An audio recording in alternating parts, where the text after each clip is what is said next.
Hey friends, we're going to talk about the crazy mayoral election that's taking place in New York City, where for the first time in American history, not that we would elect a Marxist, because there's been a lot of covert Marxists that I'm sure have been elected into office in America. We've got the notables of like Senator Warren and Bernie Sanders and AOC, but this guy is an open radical. He's not hiding any of his views. He's very open about it. And we're going to talk about what's leading to the discontentment that would cause this guy to be a front runner. What are some of the unique variables that are happening in America today that have even created a platform for somebody this radical to get into office in terms of the leading, the gateway to America, New York City. So we're going to talk about that and a whole lot more on our podcast today. I think you're going to enjoy it.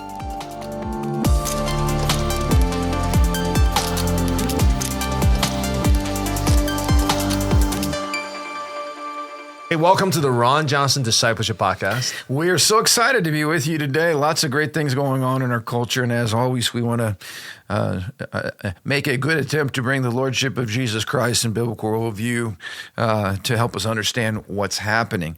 Now, to me, one of the most concerning developments, shocking developments that this would be happening in the Big Apple, America's, a gateway, is New York City, is what's happening in the mayoral race there. And what looks like the very first time in American history we would have an outspoken Marxist, socialist, whatever label you want to put on him. Some have called him terrorist. That actually stands a good shot of getting in there, which is unbelievable. This is happening. He's favored to win, highly favored to win. So this is interesting. A lot of times, this was actually by a gal by the name of Olivia Perro. She's a journalism fellow with the Daily Signal. And she's talking about how Victor Hansen was interviewed by Mark Levin, and he highlighted three factors that were contributing to this, what I would call election anomaly, because again, this would be unheard of. This would be a first. Why this guy could actually get in. Number one, this is an off-year, low-turnout election. And we've seen this before. Sometimes when it's not the big headlines elections or national elections, people just don't show up. And those are dangerous times, because when you don't show up, it means somebody else that's highly energized by this, dangerous candidate is going to show up, and it doesn't take a lot of votes to get in. And so this is a low-turnout election in New York. Secondly, I didn't realize this, the demography of New York has changed when people fled New York after COVID. And so there's literally between 1 million or 1.5 million less conservative, not necessarily conservative voters, but less conservative voters who are going to be voting. So that was interesting. We saw a lot of the heavy-handed talk about authoritarianism. That the COVID was a picture of Democrat authoritarianism. True no kings protest going on by us over that, because that's what we saw. So a lot of people just said, we're out of here. And that's what a lot of folks don't understand, is if you're going to tax successful people or you're going to shut down their lives, they're just going to leave. Only in this situation it's working for the bad, because now we have less people to resist this guy. So that's concerning. And then thirdly, and you and I talked about this, this guy has an Obama-like a charisma to him. When he talks, when he communicates, when he's in debates. In this article, they said he's like Elizabeth Warren minus the screaming. Minus the Karen. Yeah. Take the Karen out, yeah. So low voter turnout, less conservative voters, and charisma could translate into an incredible upset win here that would put into office undoubtedly the most leftist, radical, Marxist candidate that we've ever had in American history, governing over a big city like New York, which is crazy. Your thoughts? Yeah, I didn't want to spend too much time on him, but I watched a short interview. Yeah. And the content, what he talked about, was interesting because basically, who's going to pay for it? The billionaire is going to pay for it. Who's going to pay for it? The business are going to pay for it, which is always easier said than done. But and let's just pause right there, yeah. Because that's what the left always says. Pay your fair share. We talked about this before. From a biblical perspective, it is absolutely immoral. Let's just say you make $1 million and I make $1,000. It is absolutely immoral for you to have to pay a higher percentage rate in taxes than I do just because you're more successful in terms of the amount of money that you make. That is immoral. In other words, you're going to pay more taxes because you make more money. That's okay. But it should be a flat rate. In other words, to tax one citizen at a higher rate than another citizen just because they make more money is effectively having government stealing from you and redistributing it under a guise of economic equality or whatever. But it's immoral from a biblical standpoint. So, number one, it's immoral. Number two, if I tell you you're going to pay the bill for all these people who don't make as much money as you, you're not going to stay in New York. You're going to leave. Right. And so their funding mechanism would have to be moronic to stay in a city or to stay in a state that is targeting you and in a sense punishing you for being successful at whatever it is that you do. Now, they're not going to stay there. So we hear this all the time. Who's going to put the bill for this program? The rich.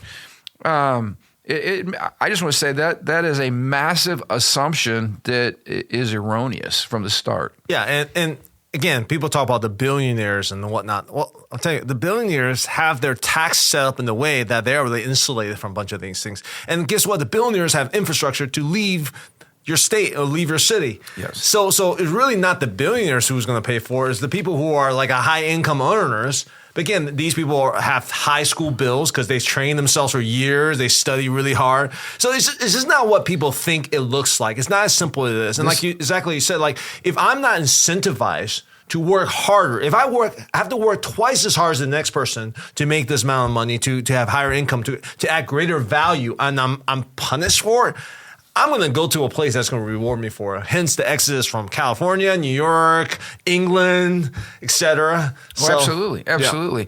Yeah. And so this is where, this is the bane of socialism.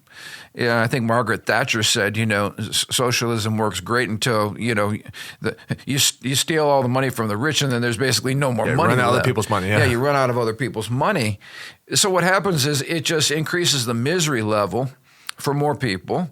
And the folks at the top of the pile, that's also the joke of communism is not that you get rid of the billionaires, because somebody in every economic system, somebody is running it, somebody's in charge of it, somebody's overseeing it, somebody's managing it, and those are the people who get all the perks. And so all you've done is make everybody's life miserable, and you still have a higher class that enjoys all the benefits of the ruling class. There's always going to be a ruling class. I don't care what society that you're in. Somebody has to lead it. Right. And so these are all those half lies that get promoted by a charismatic leader that make them so dangerous to a low information, society. Soundbite society. Who's just basically upset. Yeah. And, we talked about this. There is reason that the younger generation is upset. One of those reasons is it's really hard to buy a home. Talk about that a little bit. I mean, Marxism promotes itself. It seizes the advantage of public discontent, right? Yeah. It goes to the folks that are most unhappy and it stirs them all up and promises them a better future. But talk about some of those things that are legitimately stirring up the younger generation. I talk to a lot of young people and again, highly educated, have good jobs, cannot buy a house. Combination of higher interest rate, which we're trying to work on that right now. Yep. Higher home prices. Yep. Okay. Inflation, higher home prices. But also high student loans, okay? Just general inflation and the price of just cost of living going up.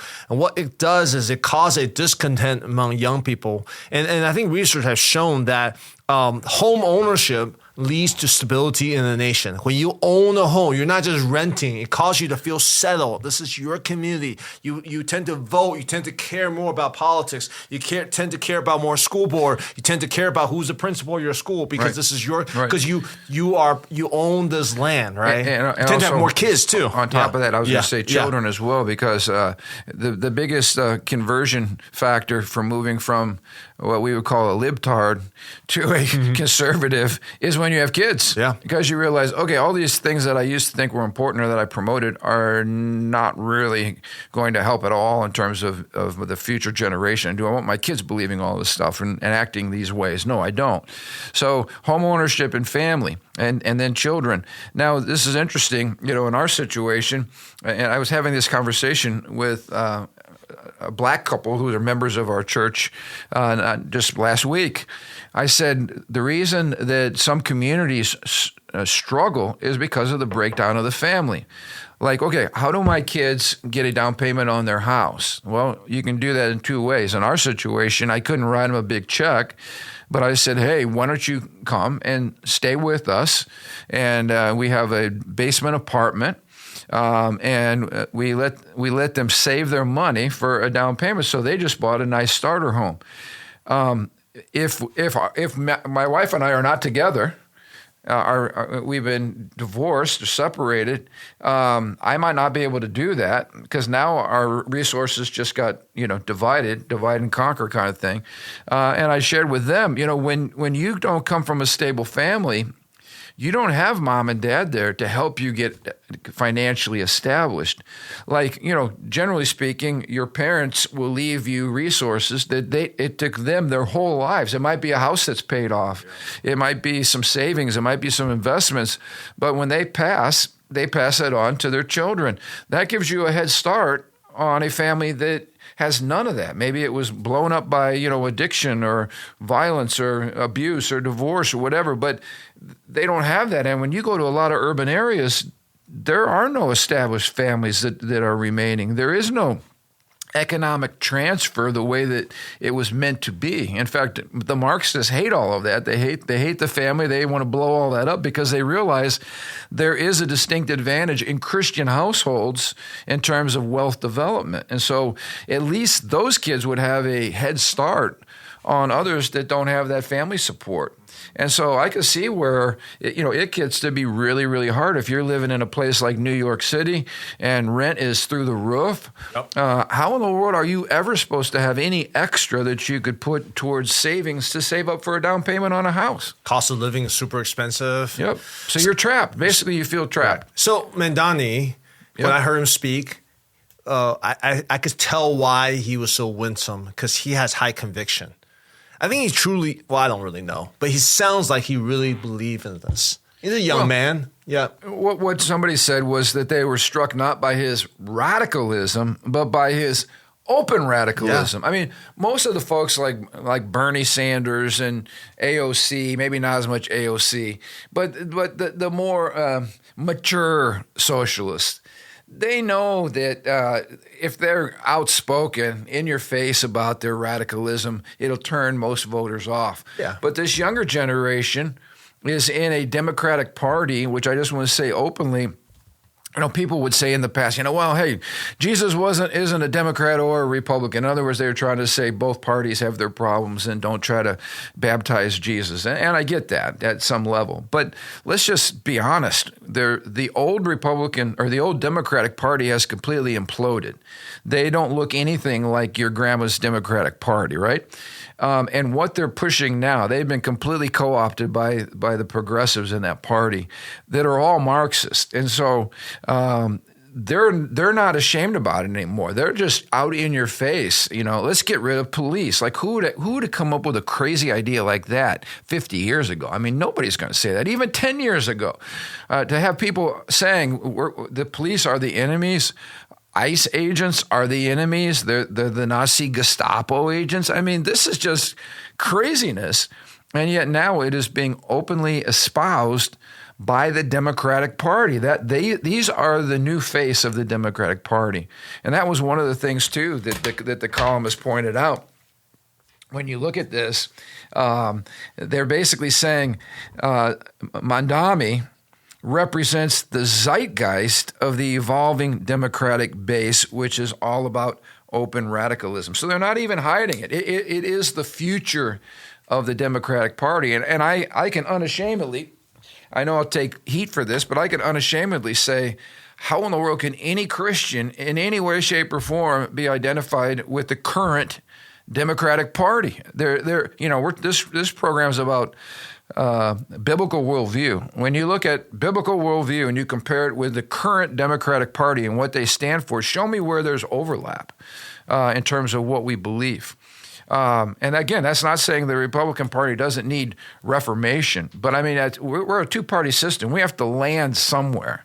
And to me, there's only one landing place left, and we have to fight to make sure that we can call that a landing place. Right. But I mean, you certainly can't land on the Democratic Party today. I mean, it is unbelievably Marxist. Yeah, what you're saying is not an opinion; it's a fact. I mean, look at the current Republican Trump administration. Half of it, more than half of it, is there used to be Democrats. Howard Lutnick, he's Interior Secretary or Commerce Secretary, was a fundraiser for Hillary Clinton. Scott Besson used to work with George Soros. RFK ran as a Democrat. So what you're saying is not all of that's disturbing in and of itself. But my point is, all the moderate Democrats have been pushed out of their party into the Republicans. You can't be pro-life and be a Democrat. No, and I'm not saying Republicans are perfect and that they need issues. I'm just simply describing the situation. Yep. So what you have left in the Democratic Party is what we see today is the No Kings Rallying, which they have, they have signs mocking Charlie Kirk's assassination. They have signs talking about killing Trump. You have open socialists. Yes, open socialists, and that's the nature of our United States today. I'm not saying I like it. We're just talking about this is what's happening right now. But you look at the open radicalism, and some of these things again are laughable. So we talk about government-run grocery stores. What business does the government have in the private sector running grocery stores? I mean, again, this is completely flies in the face of capitalism. So not only do they have no business doing that, how effective do you think running a grocery store is like? Just hire a guy from the street and just go and do it. Yeah. Like to be a profitable, break even. There's a thin margin in grocery. It is not easy to run a grocery store. I mean, I don't know. I don't like. There's so many moving parts. So the government's got to go and hire expertise. Who's not going to be paid based on the profitability of the grocery store. They just pay a set salary. Right, there's no incentive to be excellent at your job because there's no profit that you receive from being, successful. Right. So thinking through the details of that, it's like okay, like someone's not. It's just a good. No one's it's thinking. Idea. That's the problem. Right. It's ideological, and it's not like this hasn't been tried before. I mean, in every Marxist country, the government was running just about everything, and we see it led to mass starvation, epic failure. It was misery. All it did is magnify the misery. We also have, how about this one? Free city bus rides. It says, "Don't worry, the rich will pay for it." Mm-hmm. And crime will go down. After all, fare evasion isn't a crime if the bus is free. So there's a novel way to solve crime. No one can get arrested for illegally getting on the bus or not paying the fare. We'll just make it free. We'll make the rich pay for it again. So that's interesting because that perspective is a socialistic, humanistic perspective, which is the reason there's crime, the reason there's dishonesty, the reason why people steal is because of the system, the unequal system. So if you make the system, you start giving out free stuff, then people's nature will become good. Right. That itself is a religious philosophy on human depravity. Human beings are basically good. It's the evil structures that cause people to behave poorly. Change the structure. Right. And if you fight against the structure, you are part of the bad and should be eliminated. This goes all the way back to Rousseau, and men are born free and then become enchained by evil societal system. And of course, the evil system is Western civ, and it's rooted in traditional Judeo-Christianity, family, church, capitalism, all that stuff. Marriage, the patriarchy, all these. And I'll just say, as a teacher in alt school for 10 years, Lowering the bar does not make kids work harder. Lowering the bar, making it easier for the kids, does not make them work harder. Does not make them more honest. Does not make them more inspired. Does not make them more virtuous. Lowering the bar doesn't do those things. Right.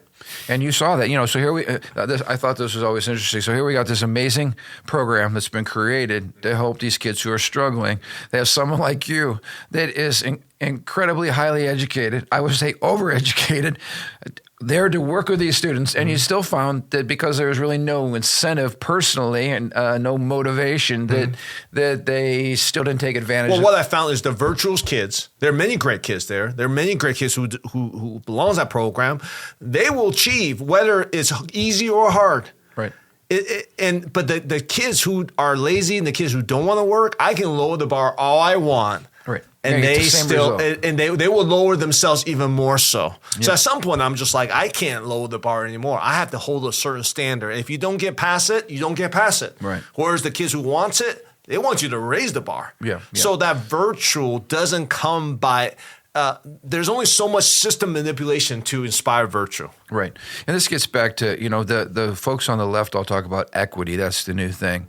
But a biblical Christian worldview talks about genuine equality. In other words, everybody should play by the same rules. The difference in human nature is that you can't have the same outcomes because people are different, as you just pointed out.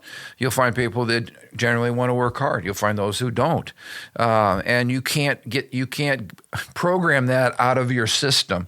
That is just the way people are. So our job is to create an even playing field, whether it's in business or wherever. Same rules, Constitution applies to everybody.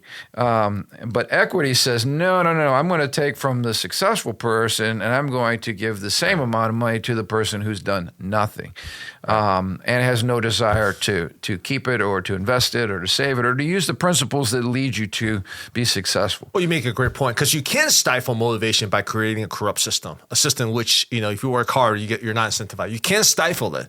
But but creating a system you can't create a system to inspire those who, well, at least I don't know how. Let me say it that way. But what I've seen again is when you lower the bar, okay, the people who are uninspired, they're not like, oh man, thank you for giving me something. Right. So grateful, whatever. Yeah. They say, well, what else can I get for free? Exactly.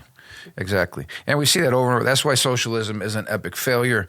There's not one example of where it's been successful. And the problem is if we don't study history, and we stopped teaching that a long time ago too, I think, in our schools, if we don't study history, you end up repeating the same very, very painful mistakes. And, so I guess here's my question.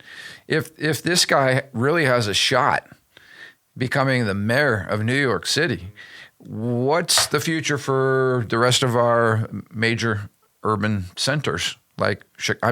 Chicago pretty much has a leftist now. Oh, yeah. Absolutely. Approval rate of 6% or something like that? Yeah, just destroying a beautiful city. We've seen it in San Francisco. We see it in L.A., Bass in L.A. I would consider her a Marxist and her policies.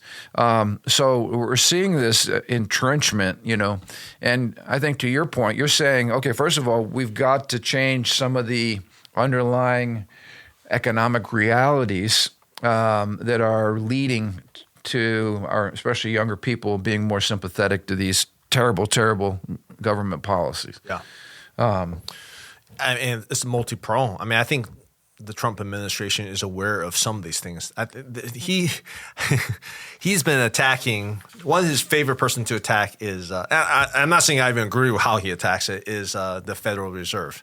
Now we can go and talk about Federal Reserve and what's the purpose and why we even should have a Federal Reserve. Right. But Jerome Powell is like one of the favorite targets of Donald Trump because he's trying to lower that interest rate. Now, there's a lot involved in that. There's a whole financial system, the debt, because we need to pay interest on the debt, all these different things. But I have to think that Trump, in an effort to win 2026, is looking to solve the housing crisis with the young people. And part of it is that 30-year interest loan, which, again, even lowering it 25% or 50% doesn't necessarily shake it right now. We'll see what happens. But I have to guess that is on their mind. Trump hears from young people. These are the things that Charlie Kirk, again, is so powerful because he gives a perspective to Trump of what the young people are thinking. Right. And that younger generation who's going to have kids, who's going to be the leader for the next generation, are very concerned about prices, home prices,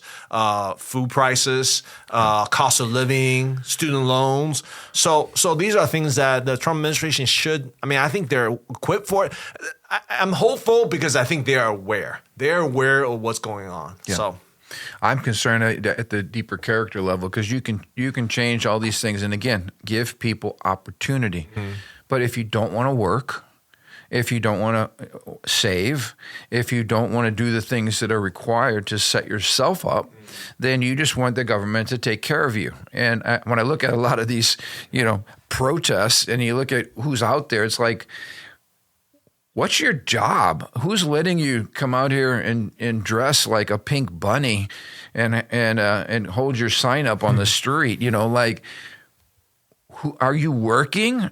Are you providing for yourself? Who are these people? And when you have a growing base of people who don't work and are supported by our government and by people who are hard workers, you can provide all the economic incentive you want. There's still no motivation to do any of it. That's where, again, transformation and character and family, and values formation and all these things come in. When we were all singing off the same music sheet years ago, decades ago, we were all promoting the same Judeo-Christian worldview. You saw people thriving. The people that weren't thriving were certainly a minority. But when you lose all of that, and you have, as we talked about last week, public education actively promoting, Marxist and radical ideologies in our school system, now we're fighting against popular culture. Or you see, the corporations that used to be conservative, and now they're pushing, perversion, or Netflix that's now trying to sexualize our kids. And I praise the Lord, I saw a massive drop in their value as people are just voting with their pocketbooks and saying, I'm not going to support all this garbage. So I guess that's the challenge is, we allowed all this invasion of illegals into our country that are bankrupting our inner cities. And it's almost like, again, you got a whole sector of our society that is actually promoting the breakdown of America. They want the system not to work. They're actually working toward breakdown, because once everything breaks down, then they can rebuild their Marxist utopian ideas about what the future should look like. So it's terrible when you got Americans who hate America that are actually trying to throw a wrench, in the spokes, so to speak. Well, so my thoughts on Mandani in New York is, I think he's going to win, and I'm okay with that because I don't want it, but I think the contrast that's going to set up for everyone to see is going to be important. There's a reason why we have 50 states, and there's a reason why we have different cities, and there's a reason why we have federalism. Thank God for federalism. But even here, and I agree with you, at some point the best teacher is misery and pain and suffering, and you don't want to wish that on anybody. No, it's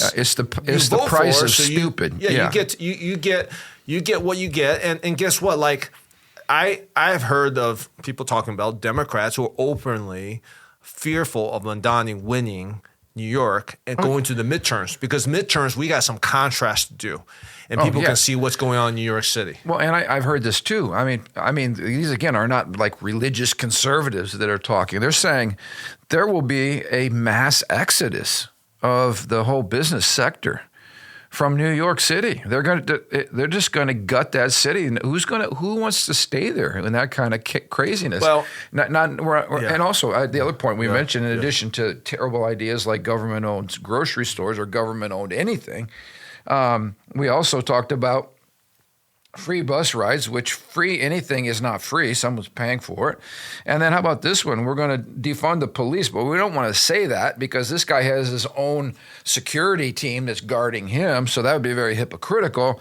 So now instead of defunding the police, we just do the leftist thing, funding social workers, which I think, again, so you're going to have some nice Karen come up to you when you're a knife-wielding or gun-toting leftist who's just absolute anarchist who's killing people and raping and pillaging and everything, and you're going to send a social worker to solve the problem? I mean, what a joke. I want to see that in action. I want to see them actually execute it, because here's the thing is, how many people Unless you're going to pay these people a lot of money. How many people want to be that social worker? I mean, it's not a business model. In my mind, it makes no sense. When you write the job description, but big what are you going government to write? doesn't make sense. It fails at every turn, and we still keep promoting big government. But it's going to eventually the fruit is going to come through, and there'll be a huge contrast. Now, the other thing I want to say about what you said about this idea of purpose and virtue and working hard. This is where Charlie Kirk becomes such a powerful icon, because even in his assassination, he embodied somebody who was living for something beyond himself. Now, as a Christian, we can talk about he lived for the gospel. Right. Great, we can all talk about that. But for those who aren't even Christians, he lived for free speech. They call it free speech. I think we call it the American dream. Like everybody wants to be able to be successful and own a home and get married, have family, right. but be also promote free speech. The First Amendment, which is a biblical principle. Right. But again, that's why Charlie Kirk was so compelling, because he fills that void, a demonstration to young people that there is something greater to live for. Even I think in our American culture today, even the churches, a lot of times, we're so comfortable. We're not living that environment in which we're living self-sacrificially. Right. And Kirk, even his whole origin story in which he's sleeping from couch to couch and trying to raise funds and going to, instead of cushy protests, he's going to the lion's den to debate people. Well, and not to mention getting very little sleep and working like crazy. This was not like this just happened. I mean, he believed in what he was doing, and he built it. He worked hard. And what I'm saying is these are all things that used to be part of that Protestant work ethic. It came out of our Judeo-Christian heritage. And when you lose that, I mean, you got people like, why even bother working? Americans work too hard. We need more vacation time. We need more paid this. We need more pay. I mean, the whole European thing, productivity is what leads to successful economies. If no one's producing anything and all anybody cares about is vacation time, you're not going to be able to enjoy at least the material prosperity. I think we need more Charlie Kirks. Maybe not him per se. I don't know anyone would be a Charlie Kirk, but we need more people who are living with a purpose and a vision. I don't even mean like necessarily overtly Christian, but with a degree of self-sacrifice. When you are living, you have to have a transcendent value. There's got to be something more. Like we saw this in the military. Why was military recruiting so terrible? Yeah. Who wants to go give your life or risk your life for a country that you hate? I mean, you have to be fighting for a cause that's transcendent, something bigger than your own life, something more valuable than life itself. And of course, Christianity gives us that transcendent purpose. But when you leave Christianity, what is that purpose, And whatever secondary or third purpose you come up with is certainly going to be less compelling than the purpose that Jesus has given us. But I just think in our culture today, when you have leaders who can demonstrate that in a very compelling way, not in the fake, like a photoshopped way or AI generated way, but in a self-sacrificial way, people will follow like crazy because there's a vacuum for that. That's why Charlie Kirk was so powerful. This is why, when you look at this mayoral race, why this guy is the leader, because people have seen through the fake Biden leadership. People don't want Cuomo back as, in any way, shape, or form. I mean, these are failed Democratic leaders. They're stuffed shirts. They're people that they're not for the people. That's why I think these guys are so compelling. They come across like, we're really for the little guy. We're for the people. It's a populist movement, but it's under the lie of Marxism. But to your point, when you see somebody who's willing to sacrifice for what they believe in, it just adds a sense of reality, genuineness, earnestness, that like, okay, for a young person that's living in a purpose vacuum that has no reason to get up and do anything, and then you find someone that's going to come alongside and say, hey man, join the team. It's kind of like a gang, only this is a political gang. Come join our cause. And for a generation that's saying, why am I here?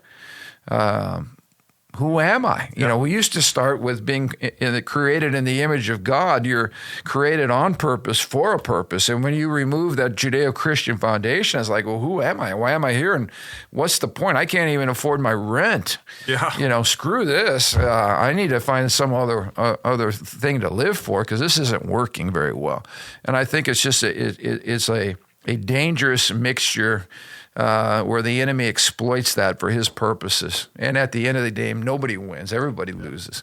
But that's where this race is at. So we'll continue to keep our eyes on that and pray that we have a Winsome Sears kind of turnaround like we're seeing in the... Well, who are you cheering for in the New York race, though? Well, that's yeah. You're going to cheer for Andrew Cuomo? Well, for us, we're looking at a lesser of two evils. I mean, Cuomo certainly was terrible, but who could be more terrible than this guy? No. This guy's dangerous because this guy actually has a plan. This guy actually knows where he wants this thing to go. My thought is, when I don't know, I should say this. I won't say it anyway. I don't care. When Jesus says, Judas says, whatever you're going to do, just do it. Yeah. Just get it done with. That's my thought toward this. Yeah. Well, no. Whatever you're going to do, Mandani, just do it, man. Yeah. Show the people what you're all about. Yeah, because reality is going to hit, what's that verse about wisdom is seen in its children? In other words, sometimes ideas always have consequences, but sometimes it takes a little while for those ideas, the full consequence of those ideas to play out. And I like the phrase, the proof's in the pudding. You're going to eat the pudding. Yeah. And eventually, what's it taste like? Is it going to be bitter, nasty, sour, or is it going to taste really good? And I think in this situation, to your point, do what you're going to do, and let's see how this thing plays out in real life. And I hope we have a massive wake-up call. A couple of other things I just wanted to hit on real quick. This was very, very interesting and very concerning. I liked your take on it. This is from Dan Gaynor, an editorial he wrote called "The England We Love Is Lost, and if we don't change, America will be too." He quoted some incredibly disturbing stats in here. I don't think I highlighted them. Let's see if I can find them. This one right here. Already 12,000 people have been arrested each year in Britain for what they say online. So if you wrap yourself in the flag of England and you walk on the streets, you could be arrested because waving the flag is seen as offensive to immigrants. So we're not talking about assimilation. We're talking about just being proud to be a Brit. To be proud to be a Brit will get you fined or imprisoned today, which is unbelievable in my brain. But that's where the culture is at. And he's just talking about the violence is breaking out. It's interesting with as soon as President Trump went in and brokered the peace deal between the Hamas and Israel. What did the Hamas, terrorists do? They gathered together a bunch of their folks that they're supposed to be fighting for, and slaughtered them, executed them. There was no public protest about Hamas's behavior. They just rounded up a bunch of people for no reason other than whatever reason they thought they needed to round them up, and just slaughtered them. No outrage, none of that. And so this is the kind of behavior we're seeing in terms of the full embrace of Islam in Great Britain. And his take is, usually what happens over the pond is about 10 years. Disagree, yeah. About 10 years ahead of what happens in America. So what do you maybe we end here. What do you see? That used to be the motif of like, hey, this is where it's coming down to America. What's going on in Australia? You guys better be careful in America. No, right. I don't buy any of that. That pessimistic attitude is not what gets us where we're at. What do you think's different? Because we're seeing it all around us, okay? We're seeing it to the north. We're seeing it in Mexico. We're seeing it in Canada. We're seeing it in Great Britain. But let's look at Poland. Let's look at Italy. Let's look at Hungary. These are other nations that's resurrecting. I think there was another, Trump was, let's look at Malay in Argentina, El Salvador. The populist movement in which people are saying this elite globalism thing is breaking up. That is the move that's happening right now. Other pockets, Britain they're sowing, they're reaping what they sow right now. Yep. But there's a whole trend. Let me ask you this, I guess this is a loaded question because I'm not a pessimist either. Yeah.